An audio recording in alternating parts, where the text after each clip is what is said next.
So there's this story in the Bible that is more familiar than any other. Of all the stories in the Bible, this one is the most relatable. And that's what I mean. I don't just mean that, like, you know the story, though chances are good in some narrow sense you do actually, know the story. But this is a story that is familiar in that you will see yourself in this story. If you read this story, if you hear this story, you will see yourself. You will hear yourself. You will see the things you have said. You'll hear the things other people have said to you. There's really two kind of camps in this story. There's what we usually, like, using broad terms, like the good camp and the bad camp. And you will find that the good side of this, you have felt that way. You have said those things. You have asked those questions. You have heard those responses. But also, I think if we're humble enough to be really honest with ourselves, I think we also have been on the bad side of this. We've given those answers. We've heard those questions. We have shot them down in the ways that we do. And so it's one of those stories where, like, you hear it, and I think, at least for me, it becomes very personal. Because when I hear this story, when I read it, I don't always think about them. I think about myself and the situations and the circumstances in my life where I have been in those people's shoes. And I think that's healthy. That's what the scriptures are supposed to be. That's what the scriptures are supposed to do. They're supposed to teach us who we're supposed to be as people. And so there's a lesson in this that teaches us who we should be as people, how we should see God, how we should treat others, how we should view the world. And hopefully it doesn't get lost in the weirdness of this story. You see, because this story is not just familiar, this story is also incredibly weird. You see, this is how this story begins. The story begins with God having a heavenly board meeting in the sky, in the heavens, with other gods. Most of our English translations don't translate it this way because that's really weird, but the original language it was written in, that's the way this is. It is God hanging out with other gods. And in the middle of this meeting with God and the other gods, one of these gods that is in the heavenly board meeting is called the accuser. Our English translations call this Satan, although it's really important that we understand that this was not the same concept. Like, the word accuser means Satan, so we translate it that way, but the truth of the matter is that that's not probably, in all likelihood, what the original author intended. But you have God in this board meeting with these other gods. One of those gods is Satan, the accuser, and the accuser says, "Hey, God, let's make a bet. I want to prove to you that people only love you, people only worship you because of what you've given them, not because of who you are." So that's our setup, and it's weird. And it's really important at this point that we stop and pause and note. This is not how we should see God. I don't know what tips this off first. The fact that God is hanging out with someone called the accuser that we would call Satan. I don't know if it's that or the fact that, there's plural gods in this story. But this is written from the perspective of somebody way before the Hebrew religion. We're not even just talking about not Christian here. We're talking not Christian and not even Hebrew. Okay, this is some religious concept from way before that. It's the oldest story written in the Bible, written from a framework and a position where you could have multiple gods. You could have, an accuser hanging out with making bets with God, and where God is the sort of guy who would take that bet and use people as a pawn in this game. That is not what we see of God in Jesus. That's not even what we see of God in the Old Testament. This is not something we should be walking around saying, "Oh, I bet God really has heavenly board meetings with other deities." That's not what we should be doing. That's not the point of this. The point is, this is the setup to a story, and we should treat it as the setup to a story, not something that we just fold into our theology. Let's get our theology from Jesus, huh? Okay, but it is a fantastic setup to the story of a man named Job. So Job is this incredibly righteous fella. He is as faithful and as devout and as good as anybody else the world has ever seen. He's the most honorable, righteous man who has lived or was alive at this point. And so God says, "Hey, what about this Job fella? Have you ever thought about him? You see, because not only was he righteous, but he'd also been blessed in ways that were absolutely indescribable for their culture. He had 10 children, which to us we might think, hey, settle down. But to them was a sign of God's blessing. If you have that many kids, it's because God has blessed you with that many children. And not only that, but he has all sorts of land and all sorts of cattle and all sorts of livestock and all sorts of just wealth and everything. He's got all sorts of servants. He's got basically everything. So he's been blessed by God. So the accuser would say, oh, hey, the reason he worships you is because he's been blessed by God. But God sees a devoutness and a faithfulness in him that's aside from even the blessings. You see, the example we're given is that Job is so faithful, he is so righteous, that he's not just worried about his own spiritual reality, he's worried about the spiritual reality of other people. We're told that they very often would have parties, festivals, fun nights. And he wanted to make sure that his children did not sin during those nights. But just in case they did, the story tells us that Job would offer sacrifices on behalf of his children. This being a religious concept where you can do that type of thing. You can atone for the sins of other people. And so he does that. So he makes sure that not only is he righteous, but his children are righteous. So he becomes the perfect foil for this bet. The accuser says he only loves you because you've given him stuff. And God says, I know that's not true, so have at it.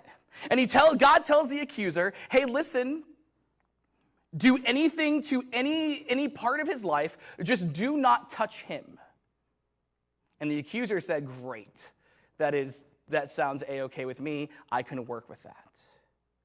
And as the story goes on, one day Job is just hanging out, minding his own business, when he finds out that between bandits and natural disasters and a tornado and a fire from heaven and all this stuff that happened all in one day. All of his livestock were taken or destroyed. His fields were destroyed. His house was gone and his children were killed. He lost everything in one day. But as it turns out, he was angry, he was upset, he was distraught, he mourned, and yet he did not curse God. So, God can do a touchdown dance, and the accuser loses. A little later, there's another heavenly board meeting between God and these other gods.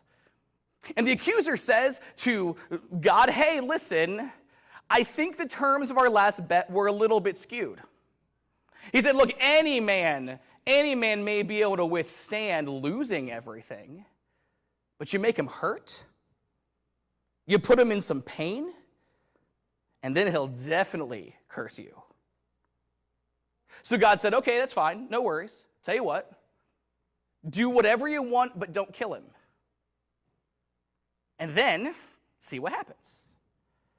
So the accuser says, great, I like these terms, they're awesome. And he goes and he gives Job this disease where from head to toe, he is covered in bleeding, pussing, infected, painful boils.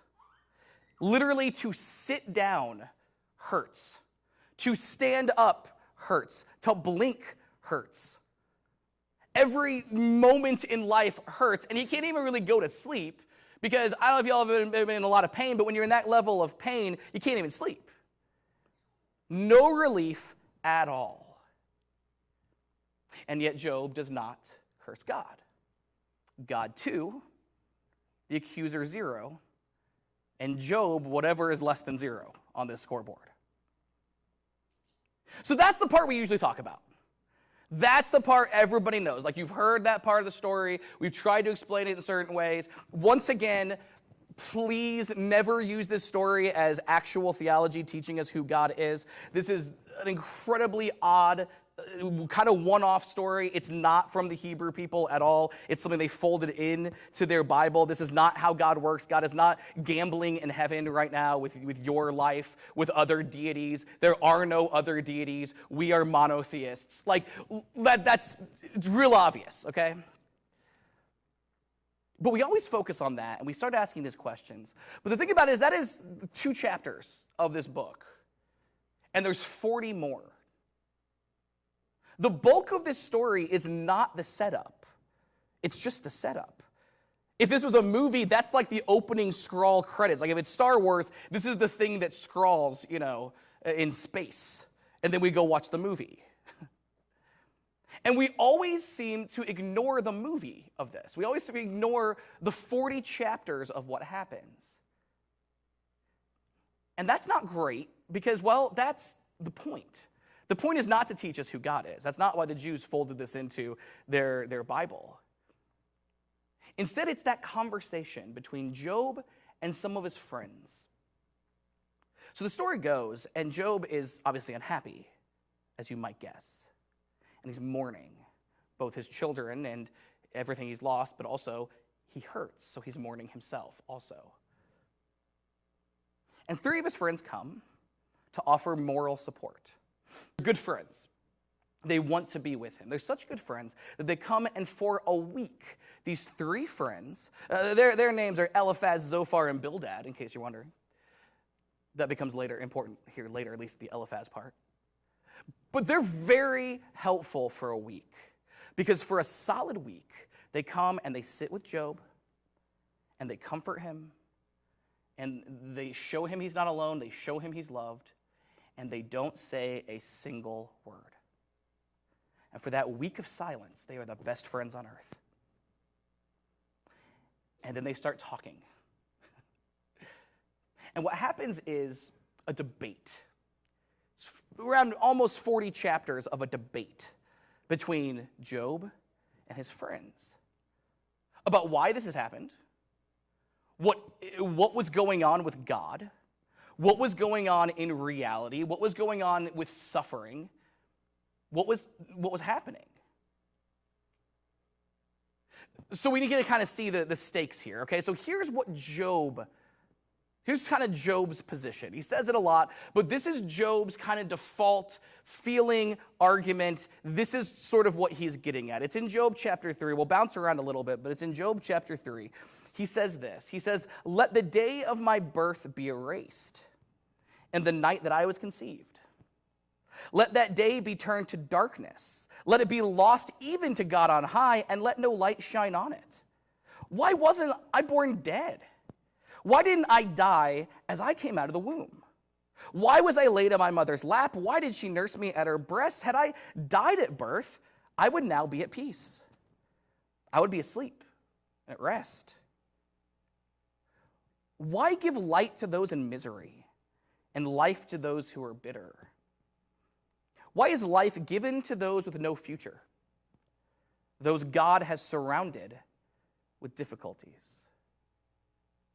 Now, there's 2 parts to this whole thing, and obviously you can see why we're talking about Job when we talk about the gospel of the pessimist. He's very unhappy. He's very, doesn't have a great outlook towards life. But he also makes a lot of sense. I mean, personally, I don't want to speak for everybody. Maybe not everybody has felt this way. But most of us have gone through something in life where we have thought, why am I even here? What is the point? Why do I even exist? Why did God even want me born? If this is what life is going to be like, if this is who I am as a person, if this is my lot in life, if this is what I have to go through, it would be better if I didn't exist. Not existing would be better than existing and suffering, is Job's position. And if I had to guess, there have been times in our lives when we've thought the same thing. As religious people, there's the second part of this first part where he says, it would be better if I was just dead. That whatever goes on, his concept of the afterlife, by the way, he doesn't have one. His concept of the afterlife essentially is another key tip-off. This is not written by Hebrew folks. There is no afterlife in the book of Job. It's just you die and you're done. But Job says what's after death is better than being alive. And there's a lot of folks who have thought that exact thing. It'd be better if we were dead. The Apostle Paul, by the way, thinks that. We read that in the New Testament. I mean, lots of folks have said it would just be better knowing what we know about this world and having faith in what we have faith in. It would be better just to not be here. That's the part of him that is sort of self-centered. Not in a bad way, but just considering himself. I mean, the guy's covered in sores. He hurts. You could forgive the guy for focusing on himself a little bit. But then there's the part that's the bigger picture that I know we have all felt. This part is exceedingly familiar. And that's that question, why give light to those in misery? Why give life to those with no future? What's the point? We have all looked around the world and said, why is this even, why is this the world? What's the point in giving people life if they're just going to live in poverty forever? What's the point of giving people life if they're just going to live with a disease forever? What's the point of giving people life if they're going to live in a nation where the leadership hates them and oppresses them forever? Why give people life if they're just going to believe in the wrong God the whole time? Why give people life if they're just gonna live their lives and then there's going to be a Holocaust? Why give people life and then there's going to be a genocide? Why give people life and then there's going to be a pandemic that wipes them out? What's the point?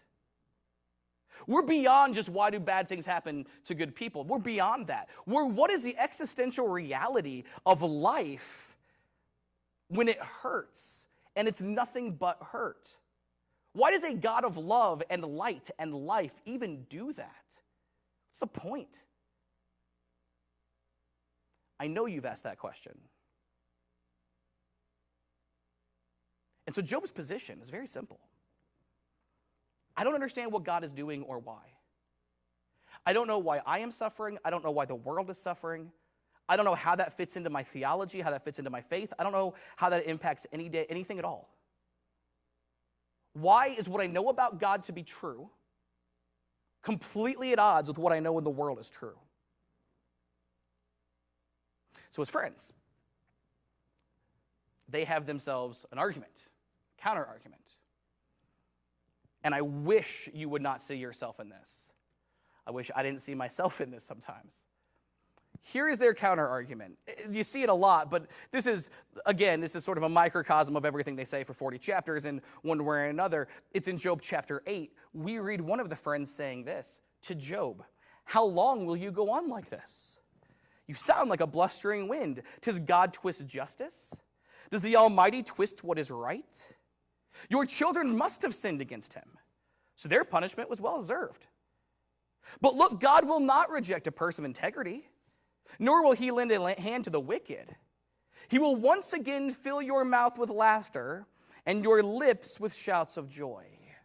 I want to translate some of that into normal language that you've heard and maybe used and should stop using. This is the holy trinity of unhelpful advice to people.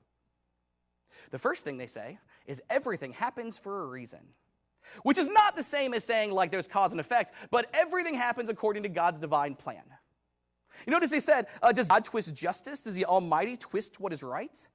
Job is accusing God of not having a purpose behind what he does. And they're saying, of course God has a purpose for what he does. Don't you understand? Everything, good, bad, or in between, fits into God's plan, his ordained will. In other words, it is God's plan that your children died. It's God's plan you lost everything. It's God's plan that you're currently in pain because you have that weird skin disease. God's plan. We can begin to see why this is unhelpful.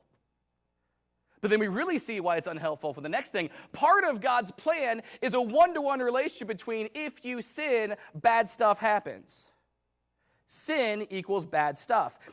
And I know, I would like to hope nobody would actually say to someone whose child just died, well, look, your kid sinned, so that's why they died. Sorry about your luck. I would hope you would never say that, okay? And I would hope, actually, you're sort of horrified by the three friends right now. But it's not altogether all that different than other things we say. Like, I don't know, let's say that somebody got lung cancer, and your first response was, well, were they a smoker? Or, I don't know, somebody dies in a car accident. So you say, well, were they wearing a seatbelt? Or, I don't know. Somebody gets, prescribed something, and it's like, oh, you've got a heart trouble, you've got whatever. It's like, well, have you been dieting and exercising? How do you eat?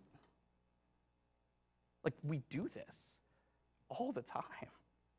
We're looking for reasons, and we're looking for things that are wrong. Probably the best way we do this, the biggest way on a theological level, is we say, well, we live in a fallen world, which is code for human beings sinned, and that's why things are bad.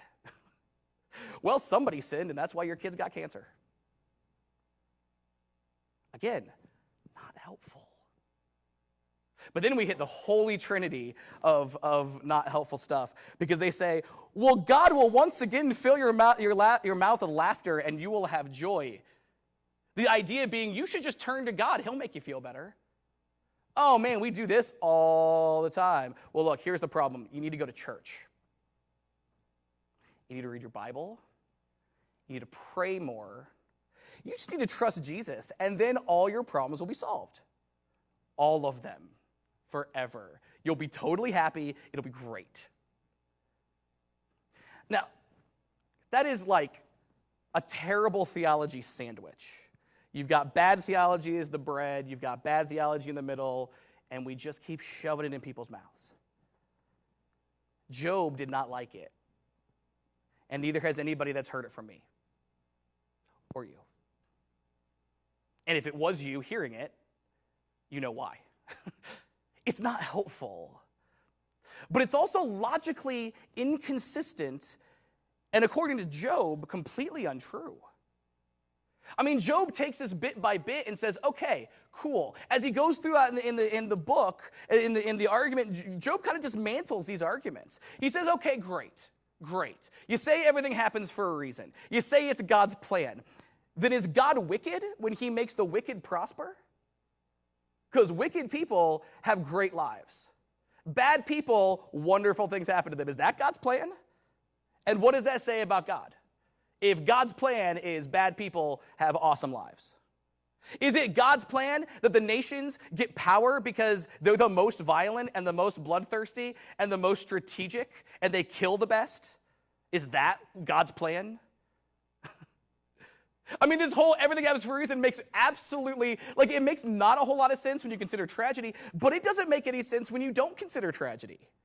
So God wants bad people to have control of the world, as has happened for, the beginning of time? But besides, also, let's talk about this sin thing, okay? So you're supposed to sin, and then bad things happen, specifically Job's children. I think that struck a nerve.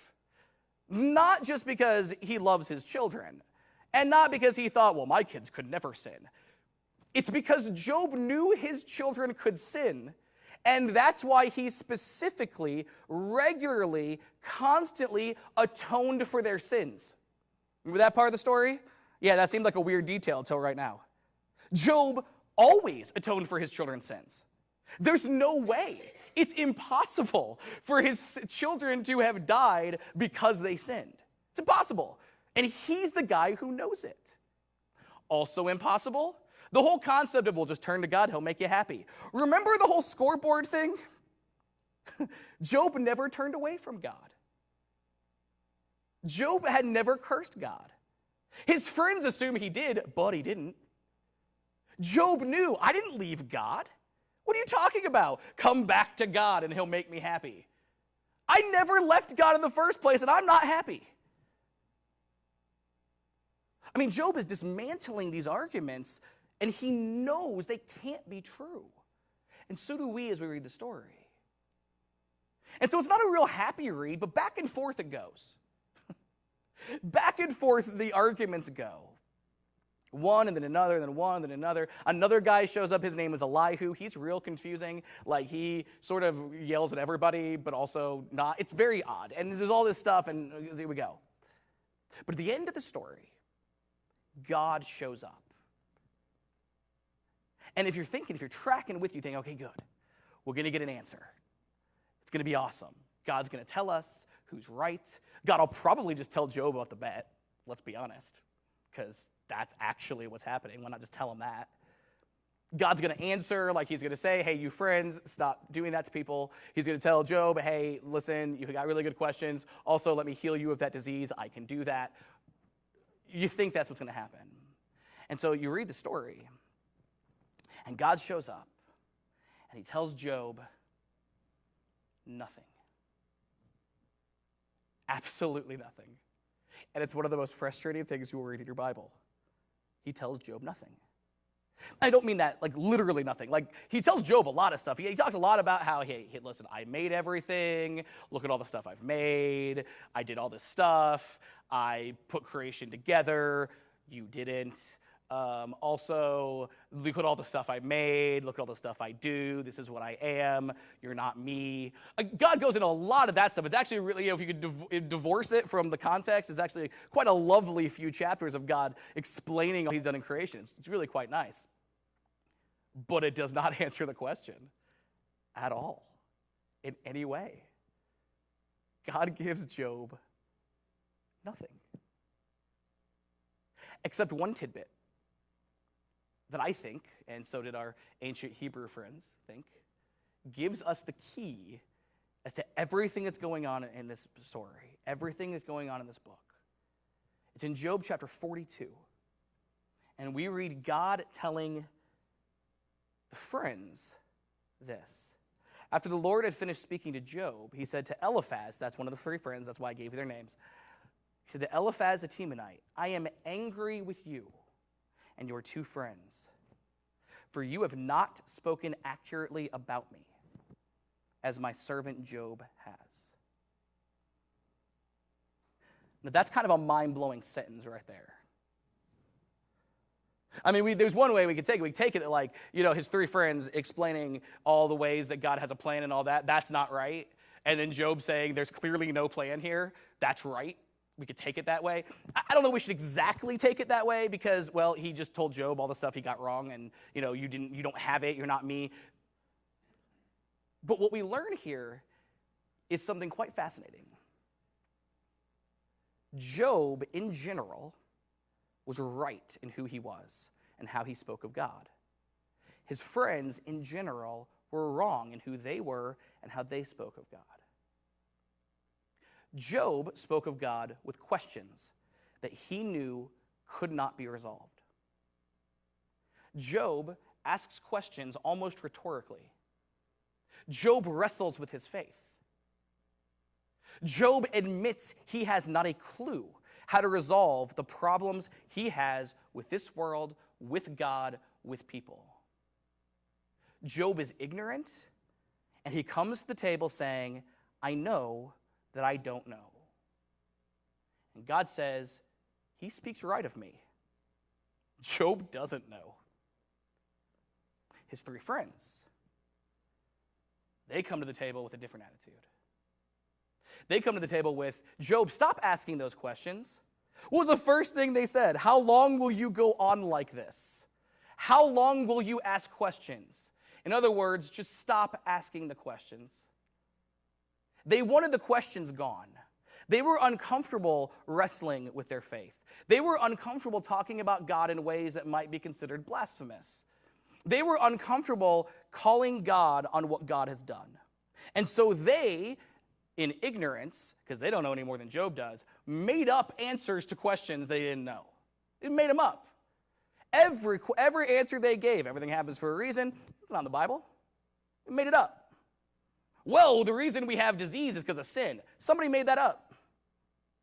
The whole turn to God, he'll make you happy all the time. That's directly not in the Bible. Somebody made it up. Like, these are all answers that they made up, and we've also adopted and made up ourselves. We should stop that. But they made it up. They are ignorant of their faith, but they won't admit it. They're speaking for God in ignorance, pretending like they have answers to questions they really don't. And so God rebukes the people making up answers and says, Job speaks of me rightly. Job being the guy who says, I have no idea. I just know I'm angry. God tells the guy who's mad at him, who's frustrated at him. God tells the guy who is endlessly pessimistic about God and what God is doing for good reason. If you lost all of your children, you would be too. God says, you're right to feel exactly how you feel. You're right to question exactly how you question. I'm not going to answer you, but you're right to ask the question. And to the people who sit in judgment and say, well, let me tell you the answers that they concocted out of thin air, God says, never do that again.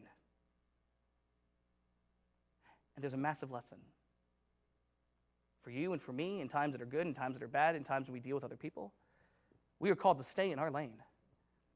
We are called to admit what we don't know. And we are called to admit what we do know and make sure those things don't mix.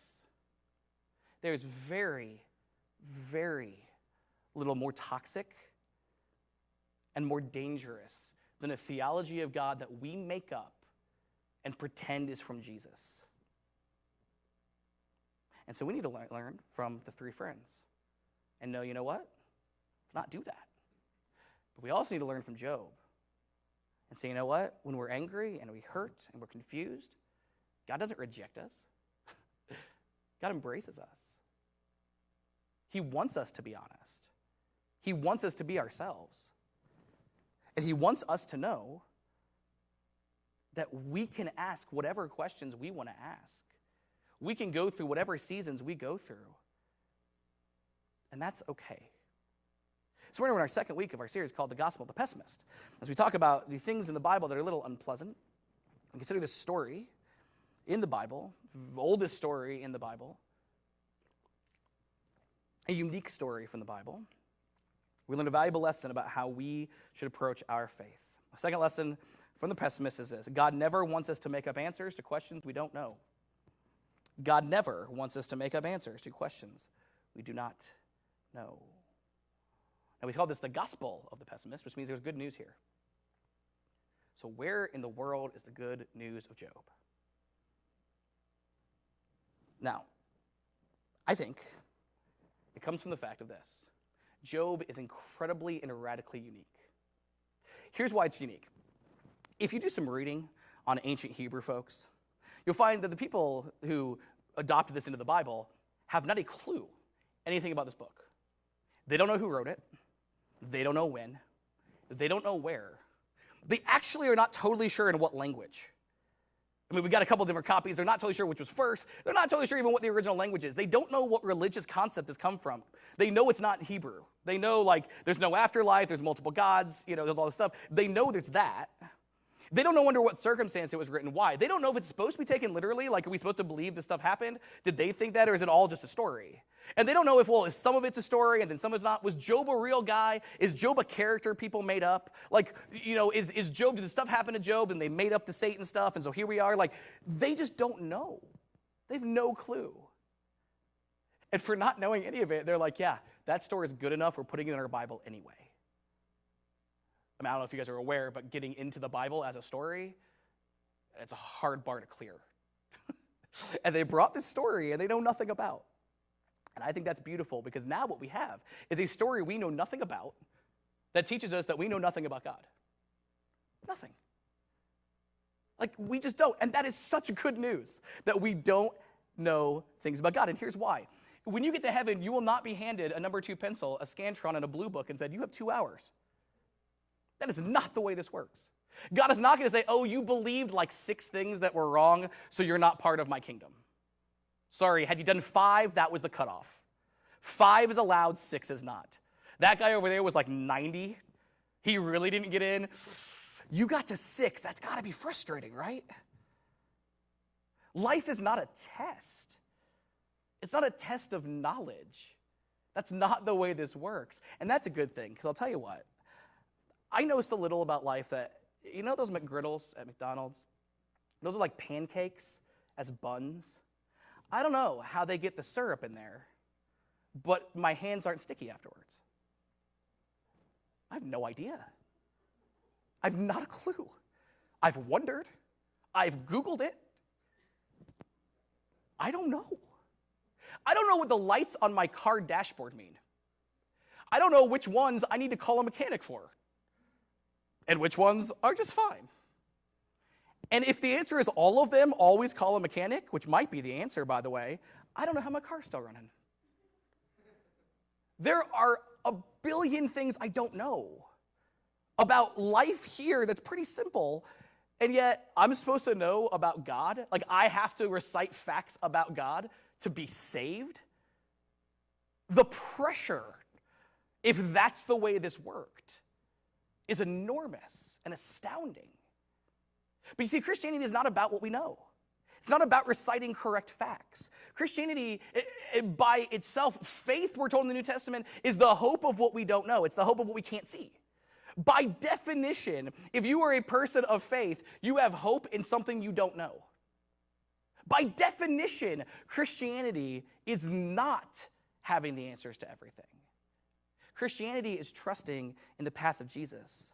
Christianity is having hope in what Jesus promised. Christianity is treating other people the way Jesus taught us to treat other people.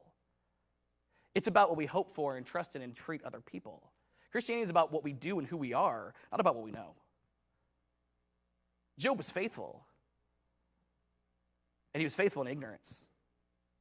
The ancient Hebrews who said, let's have this in their Bible, wanted their people to always be reminded, always, you know nothing. Priests, Pharisees, Sadducees, kings, and whatever, you know nothing. We're doing our best, we're trusting, we're hoping, we're loving other people, we're doing what we can, but we know nothing, and that's okay. Because when we have that humility, well, now we have freedom to not be afraid of getting things wrong. We have the freedom to say, okay, how can I treat people the best way I can? How can I follow in the footsteps of Christ? We have the freedom to rely on grace, not on our own ability to get stuff right.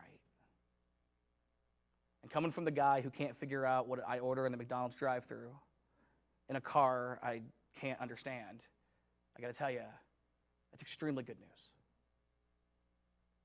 So when the musicians are going to come forward, they're going to sing a song. We offer an invitation each and every week to take God up on this offer of salvation, of experiencing his life and his love and his light and all of that. The Bible teaches that when we make that decision that we're to repent to be baptized, that sounds like two things. It's just one. When we repent, we turn our backs on who we used to be. We say we want things God's way.